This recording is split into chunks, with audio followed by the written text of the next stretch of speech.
दोस्तों नमस्ते प्रणाम। हर हर महादेव। मैं हूँ गिरजा सिंगर। हमारे यूट्यूब चैनल पे आप लोग का स्वागत है। आप लोग के सामने एक सुहाग गीत लेकर आई हूँ। आप लोग को कैसा लगा कमेंट बॉक्स में ज़रूर बताना और ढेर सारा प्यार दुलार आशीर्वाद देना। हमारी वीडियो को लाइक करना, चैनल को सब्सक्राइब करना। बाहर खबर देखो लाल गुलाल रे, अरे लाल गुलाल रे, अरे भीतरी खबर देखी जियरा जुड़ाल रे। देवाने को हमारे पे बैठन दूल्हा है रामा, बैठन दूल्हा है राम, अरे को रामा सीताराम रे, अरे को रामा दुलाहिन दे लाट सीताराम रे। ओते घुस का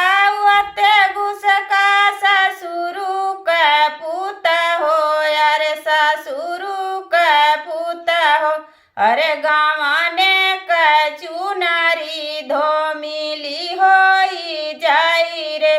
एतानी बचनी सुना ससुरु का पूत, अरे ससुरु का पूत, अरे भीतरी का पालंगा बाहर बहिराव हो, अरे भीतरी का पालंगा बाहर बहिराव हो। जब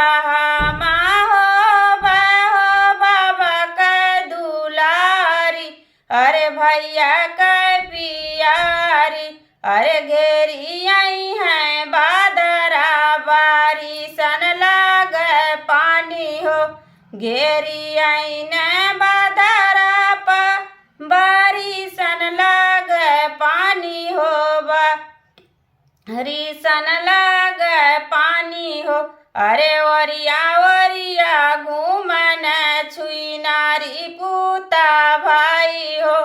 खोलू खोलू धाना तू ही बाजड़ल के वाड़िया, अरे बाजड़ल के वाड़िया, अरे आ बना करब धाना तो से बरिया जोरी रे, अरे ता बना करब धान तो से बरिया जोरी रे। बाहर खबर देखो लाल गुलाल रे, अरे लाल गुलाल रे, अरे भीतरी खबर देखो गज मोती छाजल रे।